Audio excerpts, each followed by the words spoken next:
Capítulo 7 de la primera carta del apóstol Pablo a los Corintios.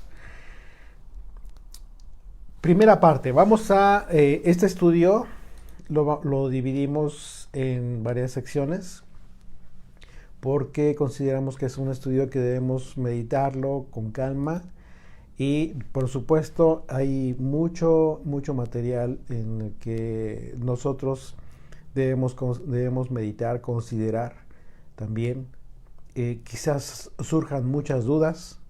Por ahí había algunos comentarios en relación a algunas personas que su condición es distinta al matrimonio. En fin, así es de que este tema lo vamos a tocar en el curso de este capítulo. Muchas gracias por acompañarnos. Y bueno, independientemente de que la invitación pues, fue para con un énfasis especial a los matrimonios, pues bueno, como les comentaba, es un estudio para todo el mundo, para todos aquellos que forman parte de la esposa, la amada de Dios, el Israel del Señor. Así es de que el fundamento de este capítulo que titulamos, ese estudio que titulamos El matrimonio, el capítulo 7 de la primera carta del apóstol Pablo a los Romanos, lo tenemos en Génesis capítulo 2, verso 24. Por tanto, dejará el hombre a su padre y a su madre, y se unirá a su mujer, y serán una sola carne. En este versículo encontramos ya principios fundamentales que van a regir el matrimonio. Así es de que una vez que ya nos hemos relacionado con el método del apóstol Pablo en su enseñanza, en su disertación, pues no nos sorprende que en esta ocasión, en esta primera carta del apóstol Pablo a los Corintios, aborde este tema, uno de los temas centrales de la iglesia de Yeshua, el matrimonio. Y después de haber hablado del tema de glorificar a nuestros cuerpos, recordarán el capítulo anterior, puesto que somos del Señor y que a pesar de ser nuestros cuerpos, pues no nos pertenecen en el sentido de pensar que podemos hacer con nuestros cuerpos lo que nosotros se nos ocurra, en ese sentido, sino todo lo contrario, cuidar de la santidad que hemos recibido por el don de haber sido hechos hijos de Dios. Esto es lo que a ti te pone una característica o te da una característica especial, el don que has recibido de ser hecho hijo de Dios y miembro de su iglesia, por cuanto que ha sido santificado, ha sido apartado, ha sido justificado por el Espíritu de nuestro Dios. Ahora Pablo en este sentido va a hablar acerca de este tema importante del matrimonio. Y hablar del matrimonio en la congregación de Israel pues es de vital importancia si consideramos que es la institución divina en que Dios ha basado el origen de todo lo concerniente a cualquier comunidad. Puesto que el matrimonio en donde los creyentes es ahí donde obtienen esta riqueza, la riqueza de la revelación del amor de Dios por su pueblo. Eso es lo maravilloso que te provee el matrimonio. Como la analogía bíblica más importante con la que Dios siempre se ha manifestado a su pueblo, como su Señor, como su esposo, como el amado. Así es de que pues este es uno de los temas más importantes de la Biblia por esa razón. Hoy en día, lamentablemente, la sociedad en general, le ha restado esta gran importancia y pues tiene todo el sentido por causa de la distorsión que se ha hecho en la propia sociedad acerca de lo que representa esta gran institución, que es la base de la sociedad misma. ¿Sí? Pero muy contradictoriamente se le ha restado importancia. De manera que Pablo, en este capítulo, va a hablar acerca de asuntos relacionados con el matrimonio y sus consecuencias, así como de aspectos relacionados con quienes deciden incluso no casarse. Fíjate, un tema también bien importante. Solo que debemos poner mucha atención. Aquí hay que poner mucha atención acerca del contexto en el que Pablo anima a los solteros a quedarse solteros. Hay que entender en qué sentido lo está diciendo Pablo. Más no para, porque no es para libertinaje, no es con un sentido de egoísmo, sino por causa de tener el don de continencia. Y esto es un don que viene de Dios, es un don divino, tendría que ser un don divino para que decidas tomar esta decisión. Fuera de eso, no hay justificación, ¿eh? Fuera de eso, no hay justificación para que hoy en día un joven decida no casarse, porque va en contra de su propósito divino. Así es de que vamos a abordar el tema de las razones por las que una mujer, también por otro lado, se separa del marido y en un momento dado, ¿por qué no debería de casarse? Dice Pablo. Y vamos a ver por qué o en qué hipótesis aplica este principio y en qué hipótesis este principio no debería de ser observado por causa de la condición en que se han tomado decisiones en las vidas de las personas. Estamos hablando de personas que han decidido divorciarse, por ejemplo, pero que tomaron esta decisión cuando no conocían el propósito divino de sus vidas.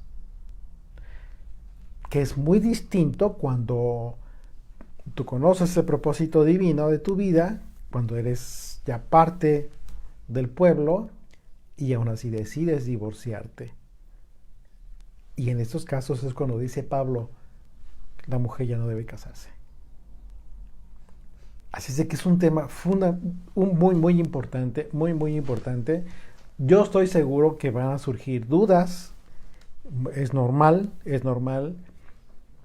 Las dudas les ofrecemos que después, al término del estudio, vamos a hacer un espacio aparte para, por supuesto, tratar de aclarar en lo que sea posible, en lo que me sea permitido. Por supuesto, no lo sé todo.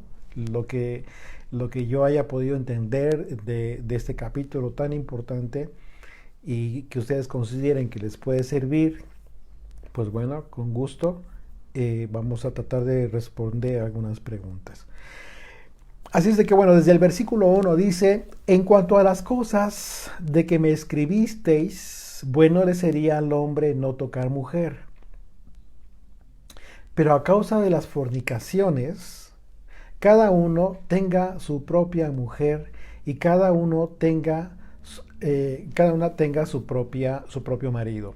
Está hablando de algo que le hicieron saber en estos temas, problemas que había ya en la comunidad de Corinto.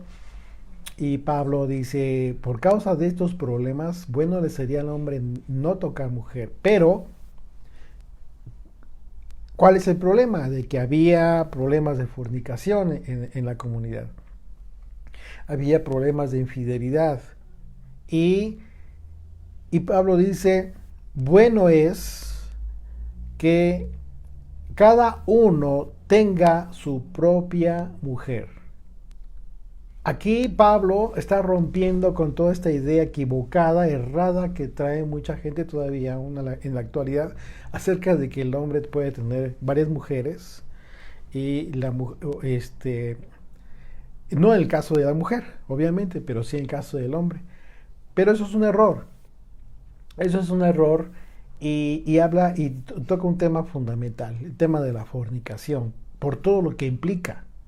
Así es de que, y está hablando Pablo, por supuesto, en el aspecto espiritual, no solamente físico, que también lo aborda, pero es un aspecto espiritual de gran importancia que tiene injerencia en la vida de las personas. Implica muchas cosas. Así de que estas palabras, el apóstol Pablo tiene una razón, y para entenderlo es importante entender el contexto cultural e histórico en el que se encontraban en aquel entonces. Porque por causa de la influencia cultural de Roma. Recordemos que todas estas tierras estaban conquistadas por Roma. Se encontraba en todas las tierras conquistadas y esta cultura, esta influencia cultural. Y al hablar del matrimonio, pues implicaba aspectos que implicaban una forma de en las personas que vivían las relaciones a las costumbres adquiridas por pueblos extranjeros. Adquirían costumbres, adquirían religiones, adquirían dioses, adquirían todo. O sea, Roma conquistaba y conquistaba todo y se lo quedaba todo. Y asumía toda esta mezcla de cultural de otras naciones. Por ejemplo, hablando de Roma, la esposa en un momento dado era tratada como si fuera una propiedad del hombre. Se consideraba una propiedad. Y hoy en día, incluso, sí, en determinados países, se considera a la mujer en ese sentido como si fuera una propiedad. Incluso se compran, ¿sí? El hombre generalmente tenía varias mujeres en Roma, y la razón principal de esto es que cada una de las mujeres casadas con un hombre se ocupaba de aspectos distintos en el hogar, ¿sí? Otra mujer, por ejemplo, otra de las esposas, se ocupaba de andar acompañando al marido, por ejemplo. En fin, cada una se ocupaba de determinadas cosas. Estamos hablando de hombres que tenían la capacidad de mantener, de sustentar a las esposas con las que se casaba o que adquiría. Sin embargo, el aspecto íntimo del matrimonio en esta cultura, por esa misma razón, no ocupaba un lugar importante dentro del matrimonio. Y en el peor de los casos, el hombre normalmente buscaba el sexo en otro lugar. Y en aquel entonces, uno de los lugares a donde acudían los hombres para buscar el sexo, pues era el templo. Y en aquel entonces, nada más y nada menos, el templo de Afrodita, lo que se conocía como el templo de Afrodita, era un lugar en donde efectivamente los hombres obtenían sexo, iban en busca de esto. Así es que, y en este templo, pues al igual que la mayoría de los templos paganos, el sexo allí era parte de una religión, era parte de su religión. Imagínense a qué grado entonces llegaba uno de los aspectos fundamentales que en la esencia del matrimonio debe de permanecer como algo sublime, como algo hermoso, como algo de mucho respeto, etcétera, la intimidad entre los esposos, llegó a ser parte en estas culturas de algo tan fútil, algo tan efímero y tan carnal, que al sacar este aspecto del matrimonio, el matrimonio se quedaba sin la esencia, sin la esencia, uno de los aspectos de la esencia más importantes del matrimonio. Es decir, el matrimonio en sí se convirtió en aquella cultura en un aspecto de negocio o de conveniencia, ¿sí? Pero se desvirtuó totalmente la imagen o lo que tendría que ser el matrimonio, la función que debería de cumplir en las vidas de las personas.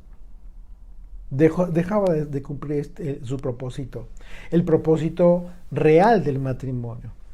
Y, por ejemplo, de ahí parte la inmoralidad tan grande de aquella sociedad. Porque al vivir uno de los aspectos más sublimes, importantes, y que debía contar con un lugar privilegiado en el matrimonio, pues solamente era considerado un aspecto de placer egoísta e insensible. En Israel, por ejemplo, hoy en día incluso se practica la poligamia y lo sorprendente es que dichas culturas son las propias mujeres que, las que llevan a cabo, las que apoyan incluso esta forma de vida. Estamos hablando de los beduinos. Los beduinos tienen por costumbre ancestral este tipo de vida, la poligamia, y las mujeres apoyan esto. A pesar de que en Israel está prohibida la poligamia, ojo, quiero ser claro, está prohibida la poligamia. Sin embargo, los beduinos, quizás por sus usos y costumbres, continúan con esto. Y hay les voy a leer una declaración que hizo una mujer, una beduina, en relación a esto, a este movimiento, a esta prohibición que se hizo desde hace mucho tiempo a la poligamia. Dice, luchar contra la poligamia es luchar contra las reglas de Dios y contra nosotros. Fíjense, esto es lo que declara una mujer. Advierte la beduina Amal Abul al-Tom. Es un texto de una noticia. Dice, con el convencimiento propio de una ferviente creyente. El Islam no ordena al hombre tomar varias mujeres, pero le permite hacerlo tratándolas de forma igualitaria. Explica en el centro social de Nisa Badawiyat, que dirige en una pequeña localidad en el desierto del Negev, en el sur de Israel. Esta es una nota periodística de El Mundo, del diario El Mundo. Así es de que, bueno, esta es una forma de pensar, es una forma cultural que tienen las mujeres en ciertos lugares, en ciertos países. Y con esto nos damos una idea de que es algo consentido tanto por el hombre como por la mujer. Muchas veces sí, exactamente. Ya es una ideología, es una idiosincrasia que se ha ido adquiriendo. Errada, por supuesto que sí es errada. Y muchos, ya hablando de este tema, muchos pretenden tomar la costumbre que de repente aquello que hizo Jacob, por ejemplo, ¿no? Que tuvo varias esposas. Pero el contexto es distinto. Y el propósito fue totalmente distinto, ¿no? Nada que ver. Entonces, por esa razón, porque de otra manera estaríamos minimizando el mandamiento de Dios que leímos en Génesis. Por eso lo leí al principio. Cuando dijo el Señor, el hombre dejará a su padre y a su madre y se unirá a su mujer y serán una sola carne. Tú no vas a poder, tú como hombre, como varón, no vas a poder ser una sola carne con tu mujer si tienes otras mujeres. Esto es absurdo. No tiene sentido. No puedes ser uno con tres o con dos. No tiene ningún sentido. Se desvirtúa el propósito divino. Así es de que, pues bueno, podemos darnos entonces una idea de lo degradado que se encontraba ya la figura del matrimonio desde aquella época, ¿sí? Desde hace mucho y desde antes. Y es en ese contexto en que Pablo escribe a los Corintios en relación al matrimonio y lo hace para restaurar la esencia del matrimonio en la mente de los creyentes, colocándolo en una posición de dignidad muy alta el matrimonio, exhortando a los corintios para darle la importancia de vida a lo que Dios estaba uniendo. Y por eso les dice que cada marido debía tener su propia esposa. El consejo de Pablo es que tengan las esposas que puedan mantener. Eso es un absurdo. Eso rompe con la esencia del matrimonio. y que cada mujer debía tener su propio marido, por supuesto. No solamente hablando del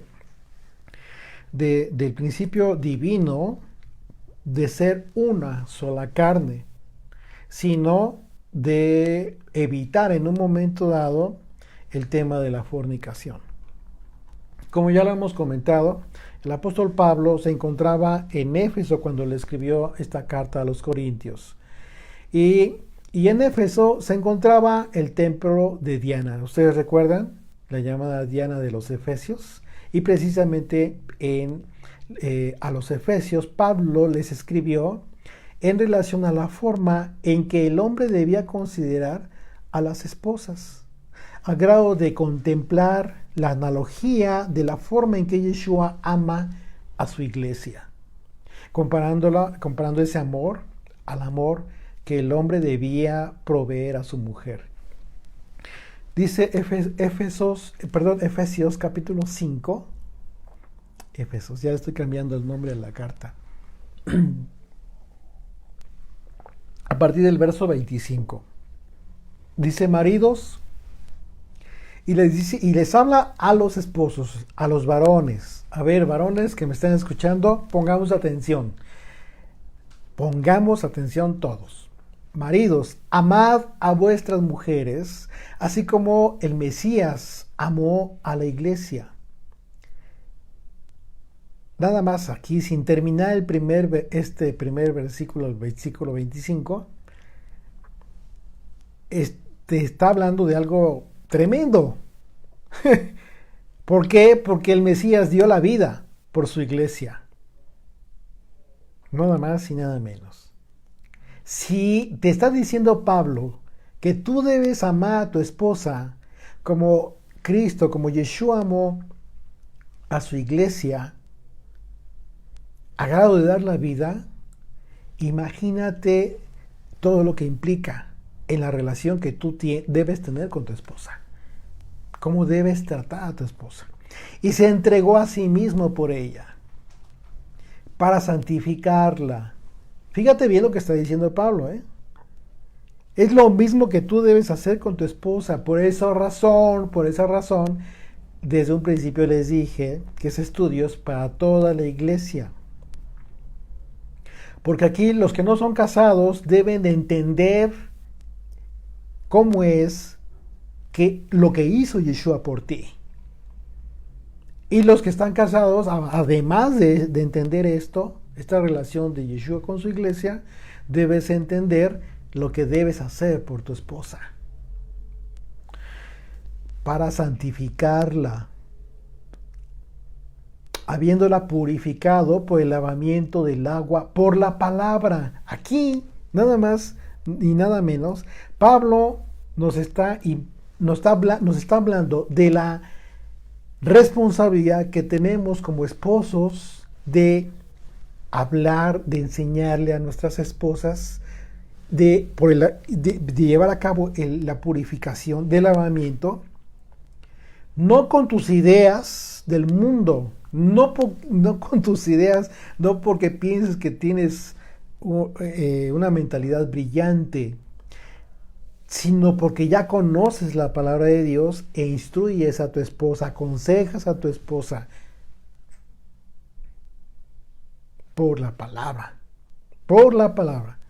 Verso 27, a fin de presentársela a sí mismo, una iglesia gloriosa que no tuviese mancha ni arruga ni cosa semejante, sino que fuese santa y sin mancha. ¿Qué significa esto? Que esto que tú vas a hacer por tu esposa, los casados, lo van a hacer por su propio bien.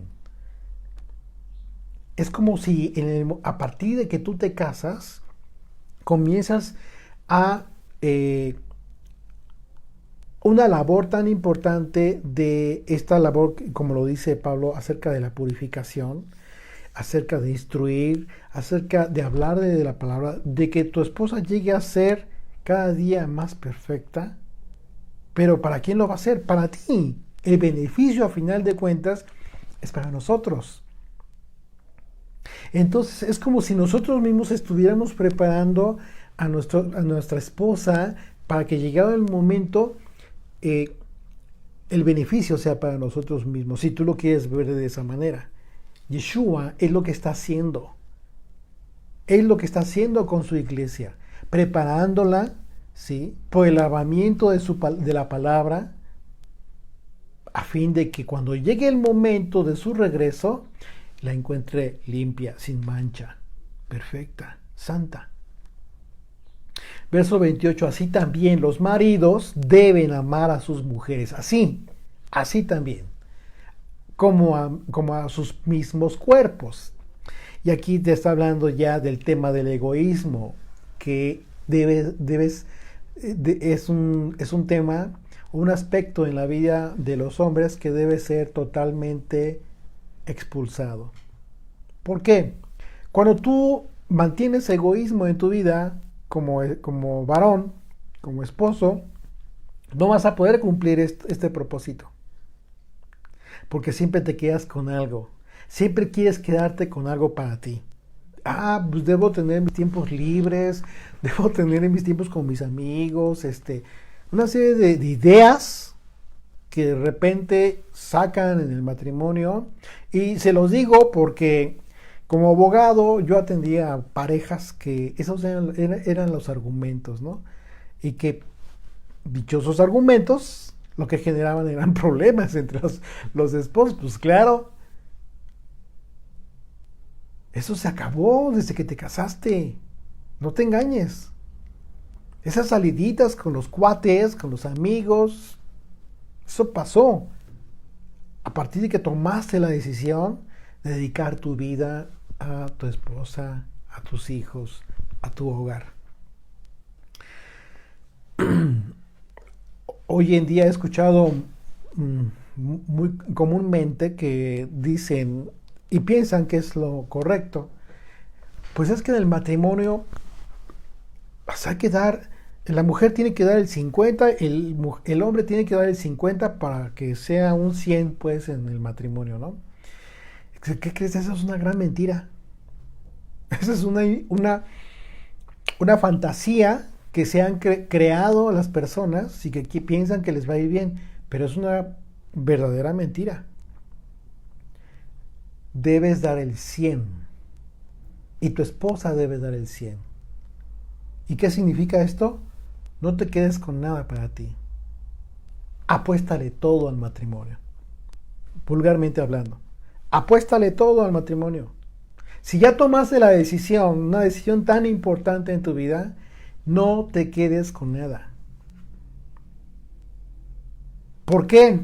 Porque si todas las valijas, todo lo que tú pudieras, con lo que tú pudieras en un momento dado quedarte, lo echaste ya en el baúl y le pusiste candado, igual tu esposa, créeme que cuando tengan problemas, porque los van a tener, no hay matrimonio que no tenga problemas, va a ser muchísimo más difícil que tomes la decisión de desligarte. ¿Por qué? Ese es el cordón de 3 hilos. El pacto que tú hiciste con tu esposa está amarrado con un tercer hilo. Y ese hilo es el Señor. Así es de que no tomemos, la invitación es para que no tomemos ideas que escuchaste, que se escuchan como que muy atractivas, cuando realmente no tienen, te van a llevar por caminos equivocados. Mira, por ejemplo, un ejemplo de esto, muy claro, seguramente todos lo saben, el dichoso matrimonio que desde hace muchos años se creó en la ley civil, en la ley secular, en las leyes seculares de varios países, en donde el matrimonio puedes tú elegir que sea bajo el régimen económico de separación de bienes. Tú vas al registro civil, ante el juez civil, te casas y te preguntan.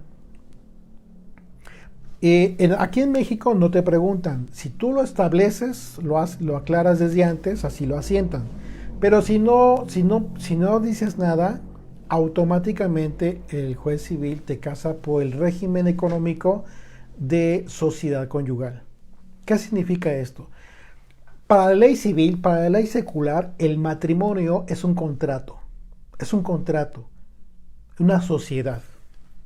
Y en esta sociedad dicen, estos dos van a hacer negocio, van a formar una empresa. Pues qué padre, ¿no? Una empresa, el hogar está viendo en ese sentido. Ok, bueno. Y el régimen económico que van a establecer en el matrimonio puede ser de dos, en sociedad conyugal o separación de bienes. ¿Cuál es la diferencia? La sociedad conyugal, a partir de que tú te casas, todo lo que adquieras, incluso deudas, bienes, casas, vehículos, etcétera, etcétera, cuentas bancarias, todo, cualquier tipo de bien económico forma parte pasa a ser de los dos. Y la ley establece pues la libertad que tiene el matrimonio para dividir la carga de las responsabilidades. Lo dice muy claramente. Pues al ratito les voy a leer algo por ahí. ¿En qué sentido? De que los matrimonios son libres de escoger cómo se divide esta carga de responsabilidades, hablando de la educación de los hijos, hablando del sustento, el pago, cómo es que van a adquirir dinero, economía, para sustentar los gastos, etcétera, etcétera. ¿Qué significa esto? Que si la mujer se dedica a la educación de los hijos, por decir algo, y el hombre se dedica a trabajar para poder traer dinero a la casa, no significa que después de 10, 20, X años, pues todo lo que hayan adquirido es del marido porque fue el que trabajó. No, de ninguna manera. Si adquirieron casas, carros, todo al 50% le corresponde a la esposa. Porque esa es la forma en cómo decidieron repartirse las responsabilidades en el matrimonio. ¿Qué significa esto? Pues que significa algo tan importante como el hecho de que, por el hecho de que el hombre se vaya a trabajar todo el día, como un negro, como dicen, y para poder obtener recursos económicos para mantener la casa, no significa que tenga más valor que el trabajo de la mujer en la casa a la educación de los hijos.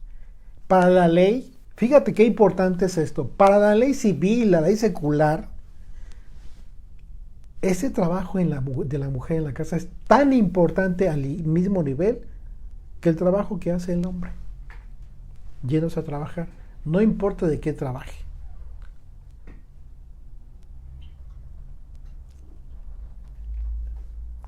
¿Por qué les comento esto? Bueno,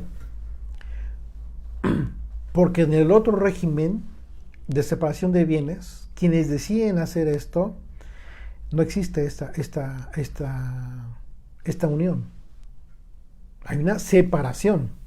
O sea, van a casarse, pero de antemano ya hay una separación. No sé, o sea, ¿se te hace contradictorio? Es totalmente absurdo. Es decir, a partir de que te casas por separación de bienes, lo tuyo es tuyo y lo mío es mío.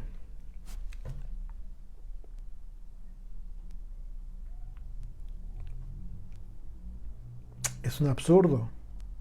De antemano, mentalmente, ya bloqueaste el sentido original de tu matrimonio. Es el peor error que puedas cometer. El peor error.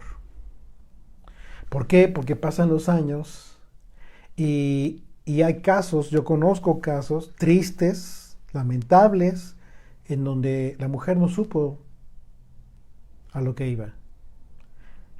Y a final de cuentas decidieron, o el hombre decidió que se asentara, que se casaran por separación de bienes. Y la mujer se quedó todo el tiempo en su casa, cuidando a los hijos. ¡Qué cruel! Porque pasaron los años y a final de cuentas la mujer, ¿qué fue lo que adquirió?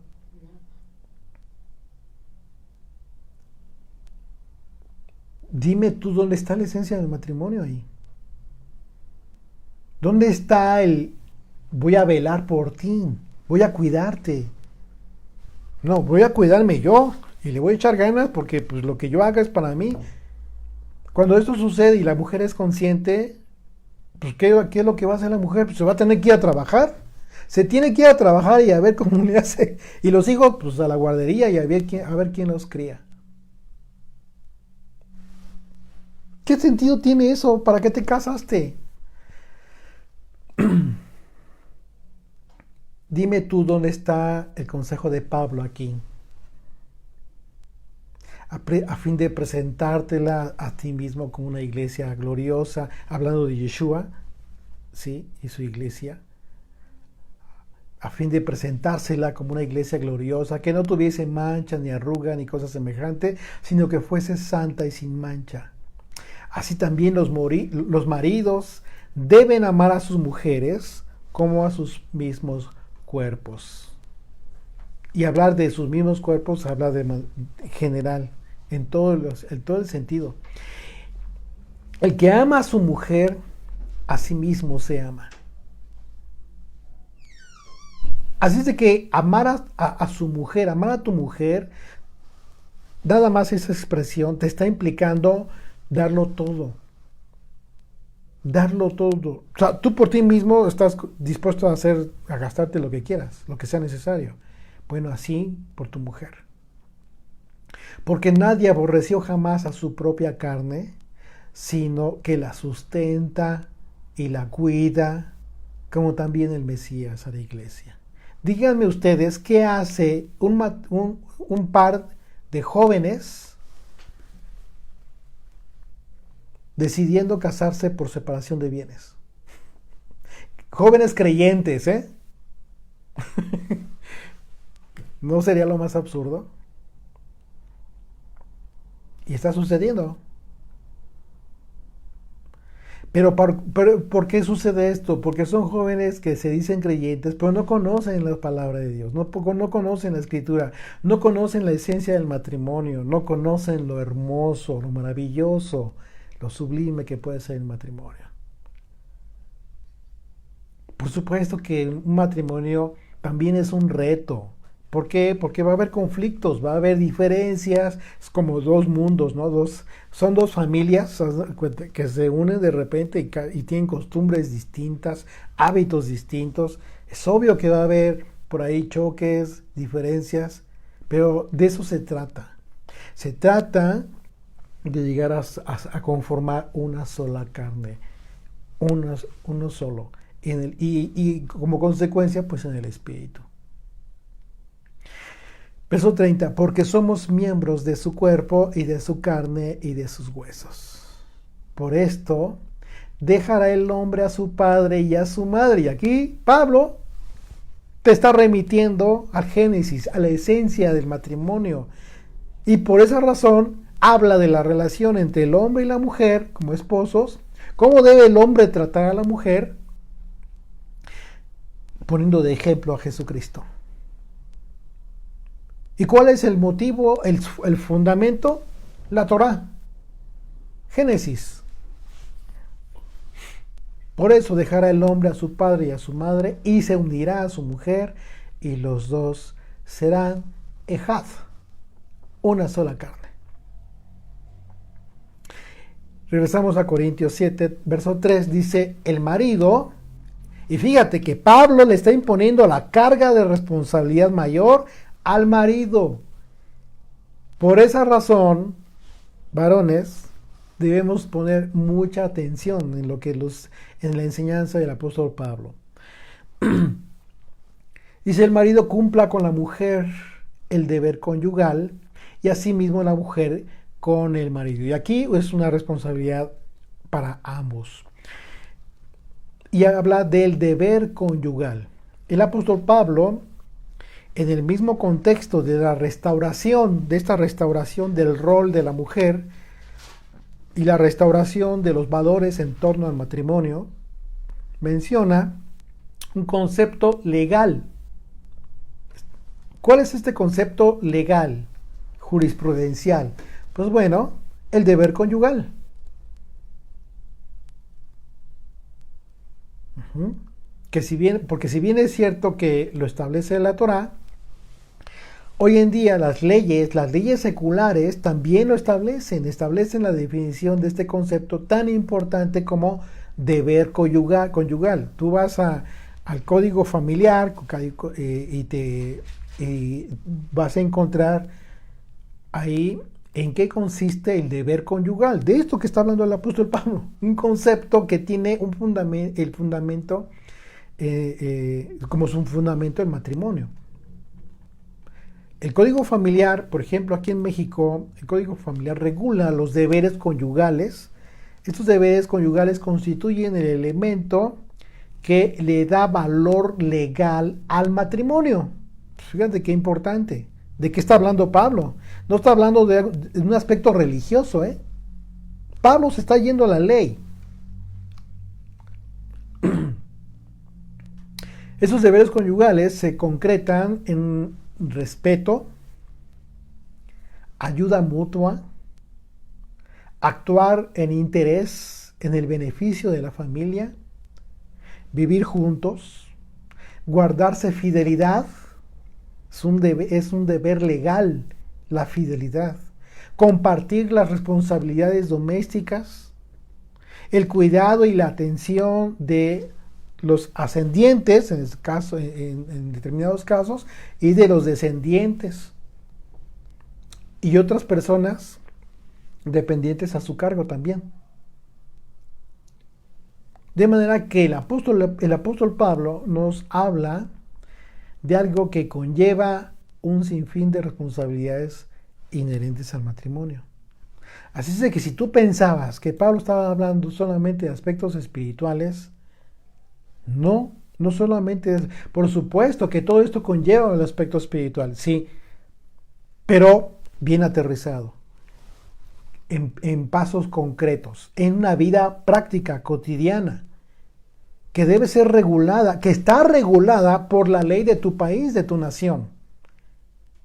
Pero antes de estar regulada por la ley de tu nación, está regulada por la Torá. Por ejemplo, en las legislaciones seculares se toma el concepto de deberes conyugales y los colocan bajo el concepto de igualdad de condición conyugal. Es un concepto, una definición legal, con todo el propósito de dejar claro que la mujer no es menos que el hombre. Fíjate qué importante es esto. Artículo 86 del Código Familiar de México. En este caso del estado de Morelos. Aquí en México cada estado tiene un código familiar. Y me voy a permitir leerles lo que seguramente en sus países también lo van a encontrar. Dice, igualdad de condición conyugal. Los derechos y obligaciones que nacen del matrimonio serán siempre iguales para los cónyuges e independientemente de su aportación económica al sostenimiento del hogar. No importa, ¿eh? Olvídate de la idea de que, yo soy el que he trabajado, yo soy el que esto, el otro. Tu condición es la misma que tu esposa. O al revés, Al revés, que sea la mujer la que trabaje y el papá se quede en casa, como hoy en día hay muchos casos, pues bueno, no, tampoco es el caso. Su situación es la misma. Los cónyuges contribuirán económicamente al sostenimiento y cuidado del hogar, a su alimentación, a la de sus hijos, así como a la educación. A su alimentación y a la de sus hijos, así como a la educación. Cuidado y protección de estos en los términos que la ley establece. Sin perjuicio, fíjate aquí bien, qué importante, sin perjuicio de distribuirse la carga en la forma y proporción que acuerden para este efecto, según sus posibilidades. No importa, si tú decidiste o si la pareja, el matrimonio, de común acuerdo decidió que por la condición natural, que es lo más ideal siempre. Normalmente la condición natural de la mujer, por su sensibilidad, por una condición natural que ya tiene la mujer, ¿sí? De ser madre, es más sensible, tiene mayor capacidad sensitiva de tratar a los hijos, quizás desde bebés, en fin. Además, por cuestiones naturales, ¿no? Y tú te vas a trabajar, si esa es la forma en que decidieron y acordaron, pues está bien. Pero no significa que sea forzosamente así toda la vida. Puede llegar el momento en que decidan cambiar el rol, ya crecieron un poco los hijos, ya están mayorcitos, pues, y la mujer tiene la oportunidad de irse a trabajar y el esposo de quedarse en casa por un tiempo. Pues bueno, si lo decidieron así, finalmente, de acuerdo a la ley, están cumpliendo con el propósito. De acuerdo al propósito divino, ahí sí cambia. Porque el propósito divino, de acuerdo a lo que estamos leyendo en la carta del apóstol Pablo a los Corintios, es que el hombre sea el proveedor del hogar. No porque la mujer no pueda hacerlo hoy en día, por supuesto que sí.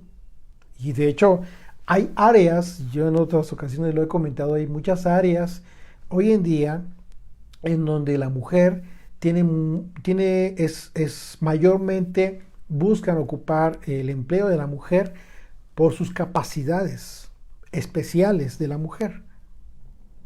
En ocasiones tiene más capacidad para determinadas actividades que el varón. En determinadas áreas ya sea de gobierno, etc. Pero eso es otra cosa. El propósito divino, el efecto que en un momento dado nosotros buscamos es cómo es que Pablo está enfocando esta relación, la relación que debe haber en el matrimonio, tomando como base, como enseñanza, la imagen de el Mesías y su iglesia. Y el Mesías es quien provee todo.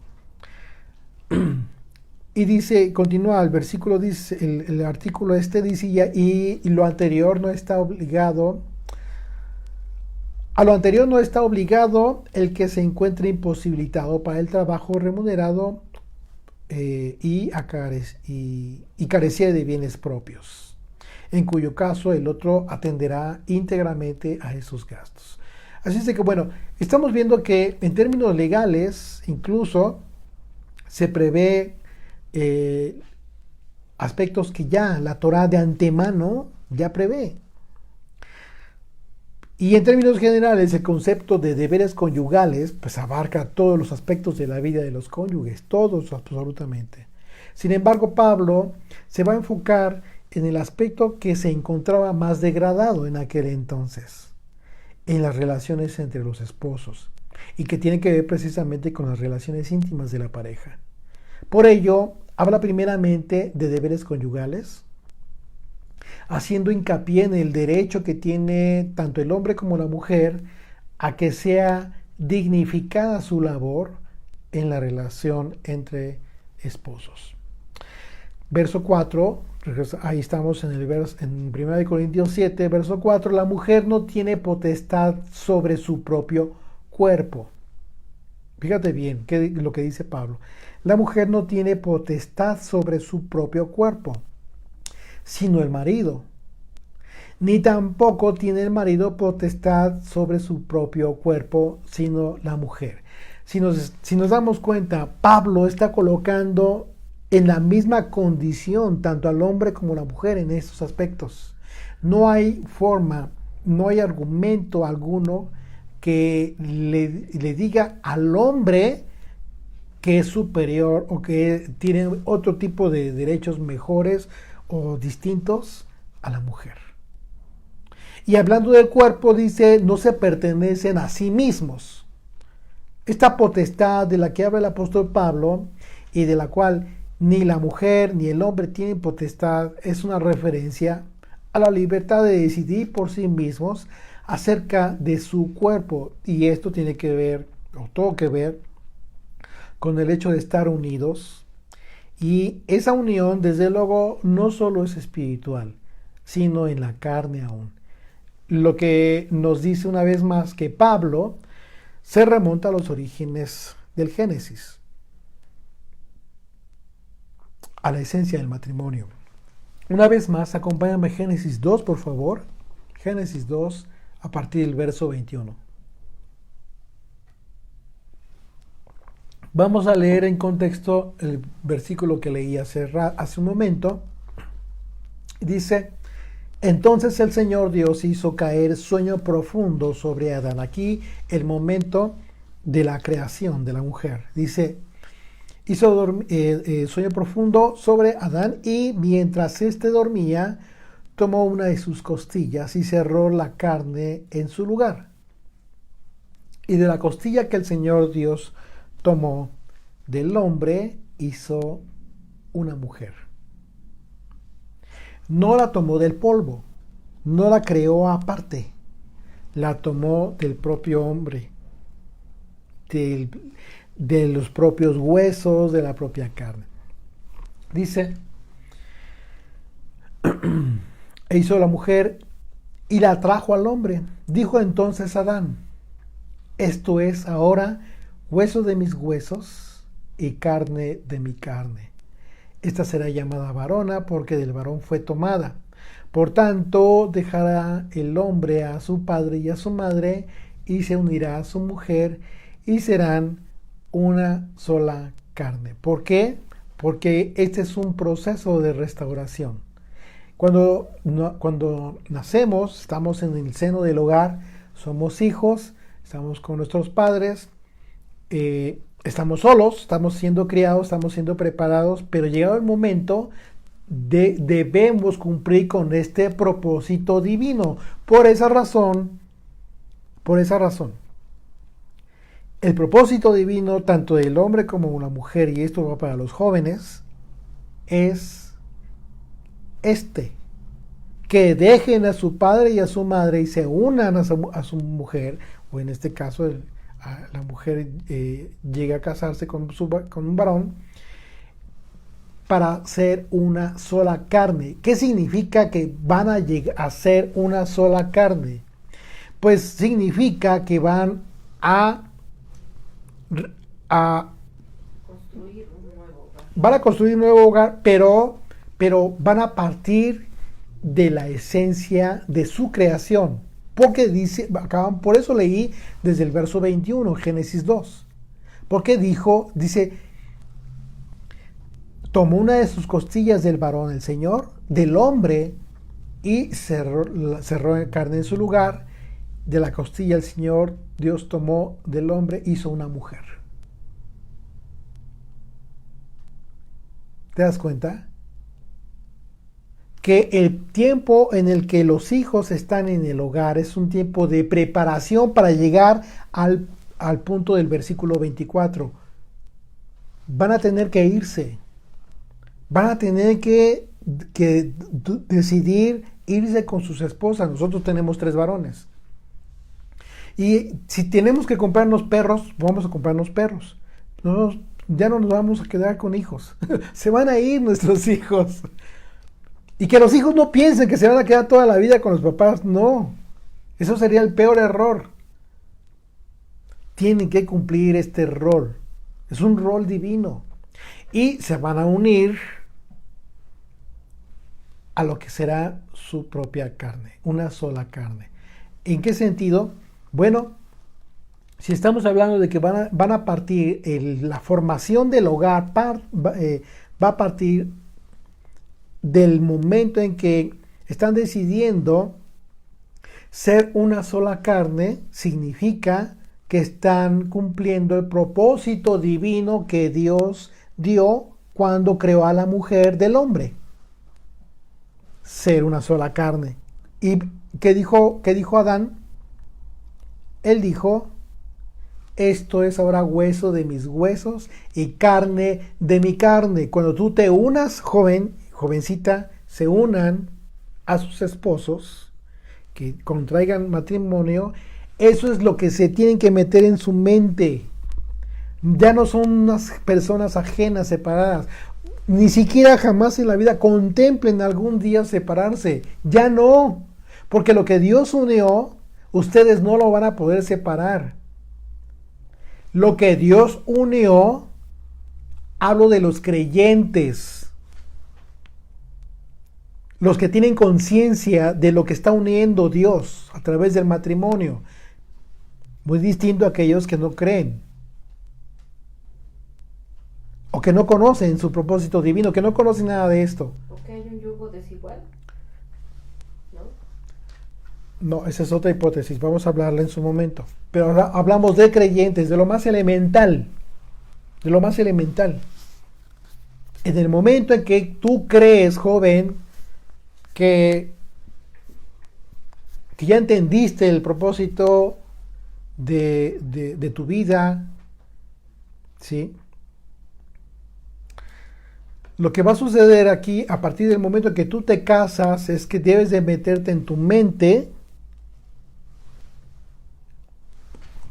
que la persona con la que te estás casando, a partir de ese momento, es parte de ti. Debes de cuidarla, de amarle como si fuera tu propio cuerpo. Todo está en contexto de la disertación del apóstol Pablo. Como vemos, entonces, podemos considerar, Pablo solo se refería a un aspecto espiritual. En realidad sería un error aquí. Si tú lo consideras así, nada más, no, pues un aspecto espiritual, esto podría ser un error. De contexto, porque desde el Génesis la unión de Adán y Eva fue total y absoluta, en todos los sentidos. No, y no solo en el espíritu, sino en la carne. Y este resulta ser el motivo primordial por el que con toda certeza, Pablo asegura que la mujer no tiene libertad de decidir acerca de su cuerpo una vez que ya está casada.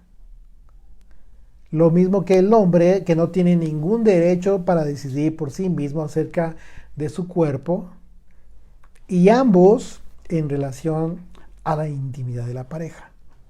Esto es un aspecto, en un sentido. Hoy en día, con motivo de los conceptos contemporáneos totalmente erróneos acerca de que la mujer es libre de decidir en su cuerpo, y hablando ya de otro aspecto, a grado de decidir que quiere abortar, por ejemplo, ¿sí? Es un eslogan que se utiliza mucho por este movimiento terrible acerca de que son dueños de su cuerpo y que eso les da la facultad para terminar con una vida, ¿sí? La vida de un bebé. Simplemente es la consecuencia de la degradación que aún persiste en el mundo. Entonces no solamente en el tiempo de Roma y antes, no, esto continúa. Ha continuado y peor aún, ¿no? Ahora ya tantos métodos que hay para ese tipo de prácticas terribles. Y ahora utilizan esto, ¿no? El eslogan de que la mujer es dueña de su cuerpo, es libre de decidir en su cuerpo. Pues el asunto es que no solamente están decidiendo en su cuerpo, sino acerca de una vida. Que está en su cuerpo, sí, porque son depositarias, pero no les correspondería decidir acerca de la vida, de otra vida. Esto es, ¿por qué? Porque es un principio básico, o fue en su momento un principio básico de todas las leyes a nivel universal, el derecho a la vida, que se está perdiendo por causa de todo este movimiento terrible. ¿Sí? Así es de que aún persiste en el mundo este tipo de estos valores en un momento tan importantes, tan fundamentales en las vidas de las personas. Y eso nos hace ver a los creyentes la dimensión tan abismal que existe entre la vida de una persona temerosa de Dios y la vida de aquellos que no tienen temor de Dios. Así es que En este punto, Pablo les está dando a los corintios la solución ideal para cualquier conflicto en el matrimonio. Esa solución consiste en mantener vivo el sentido de pertenencia en el matrimonio. En la misma medida en que mantenemos en alta estima la dignidad de nuestras esposas y en consecuencia, pues no hay lugar para el libertinaje sexual. Pues claro que no, precisamente por causa de esa falta de potestad sobre nuestros propios cuerpos, que no tenemos nuestros propios cuerpos que en un momento dado ya no nos pertenece, sino le pertenece a nuestras esposas. Esa autoridad sobre nuestros cuerpos la tienen nuestras esposas y nosotros la tenemos respecto a nuestras esposas. De manera que todo propósito que descansa en el matrimonio tiene su fundamento en el amor. ¿Ok? Esto es básico que lo podamos entender. No son, a diferencia de lo que comentábamos hace un momento, de cómo es que la ley civil, la ley secular, contempla el matrimonio como un contrato, ¿sí? Lo tiene que contemplar de esa manera para que legalmente puedan ser claros los derechos, obligaciones y responsabilidades de cada uno con relación al matrimonio. Porque hay hijos, hay obligación de mantenerlos, etcétera, etcétera. Y de ahí se derivan muchas cosas. Por ejemplo, padres irresponsables que no quieren cumplir, la ley los obliga a cumplir, etcétera, etcétera. Por esa razón, la ley sí lo contempla en ese sentido. Nosotros, el contexto en el que Pablo está hablando acerca del matrimonio tiene que ver con un fundamento distinto. Y ese fundamento es el amor. Porque por amor, Yeshua dio su vida por la iglesia. Cualquier propósito que debe cumplir el matrimonio debe tener su fundamento en el amor y no en la conveniencia. Y cuando digo que la conveniencia no debe existir en el matrimonio como un aspecto, como parte del matrimonio, mi consejo para ti, joven, que estás muy entusiasta para casarte, no consideres jamás la separación de bienes, porque eso es algo conveniente, hablando de conveniencia económica, pero no conveniente para el propósito divino al que te estás preparando cumplir. Así es de que debemos de aprender a separar este aspecto. Por ejemplo, hoy en día el tema de las mujeres que deciden de forma egoísta tener un hijo bajo una idea equivocada y egoísta, dicen, pues es que quiero realizarme como mujer. Y no importa, que no piensan en el matrimonio, simplemente tener un hijo, nada más.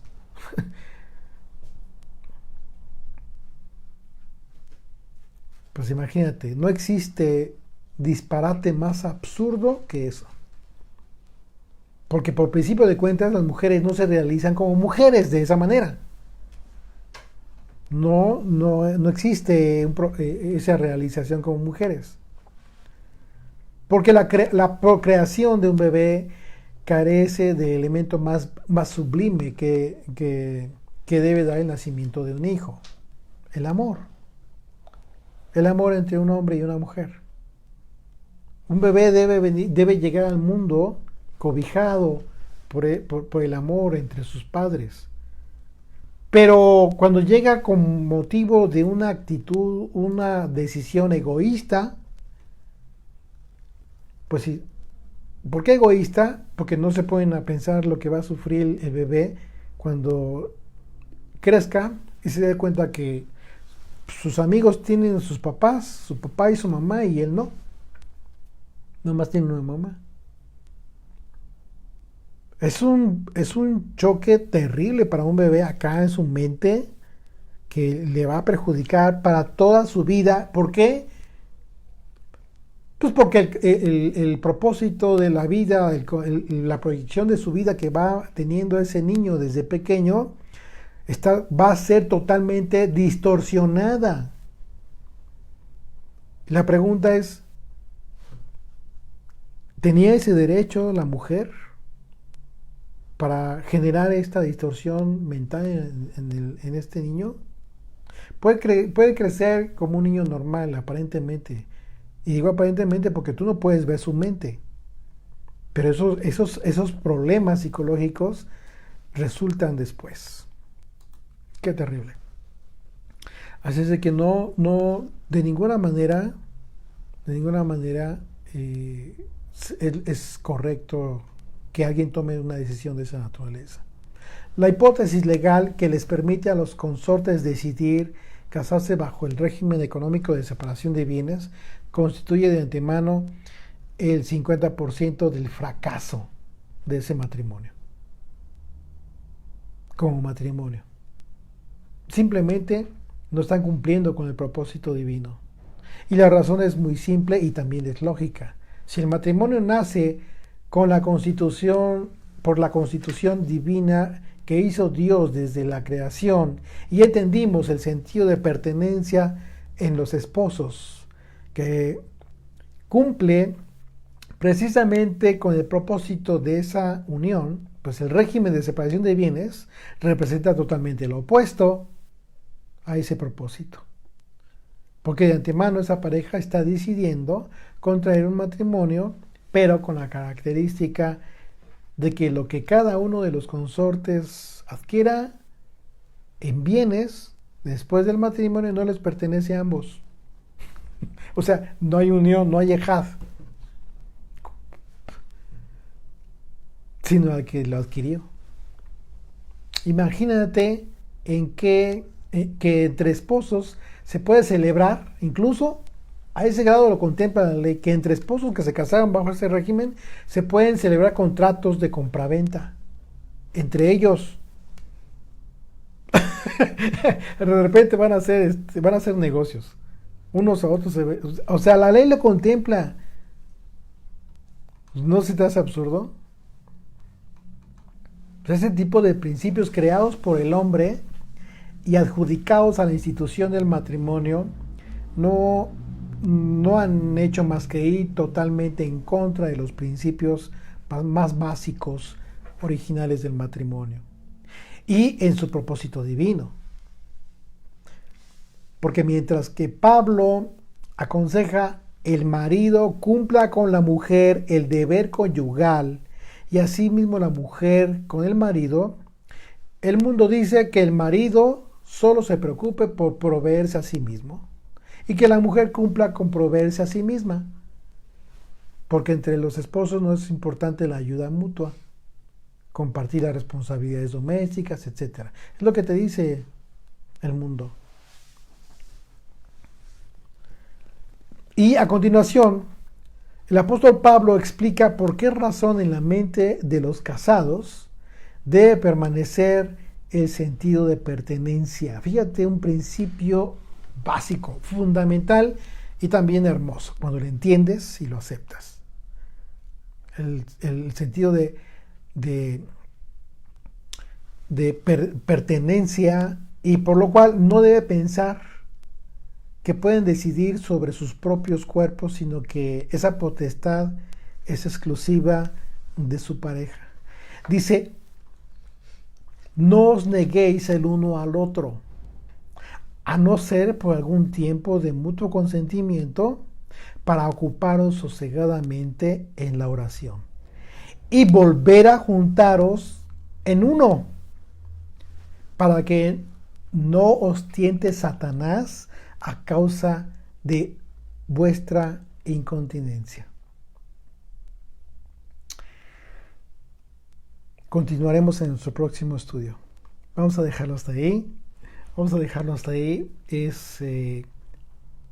Si consideran ustedes, creo que es un tema fundamental, importantísimo, muy, muy, muy importante para todos, absolutamente para todos. Eh, Así es de que, bueno, vamos a terminar este primer estudio con una oración de gratitud al Señor. Bendito Rey, gracias te damos, Padre, por este estudio que nos has dado tan hermoso, Señor. Gracias por instruir a tu pueblo, porque es fundamental, mi Dios, el matrimonio, la familia, el núcleo de la sociedad. Y el enemigo tan lo sabe que ha atacado tanto en este tiempo, Padre eterno, con ideas, con todas esas cosas humanistas, Señor, que traen, Padre, la destrucción de la familia, Señor. Gracias por instruir a tu pueblo, Señor. Permítenos obedecerte, permítenos hacer todas estas cosas que aprendimos el día de hoy. Y te pedimos, Padre, por sanidad, por tu pueblo, Señor Israel, en todas partes del mundo. Te pedimos, mi Dios, que nos permitas estar guardados en el hueco de tu mano, Señor. En el nombre y por los méritos de Yeshua te agradecemos todo. Amén. Amén.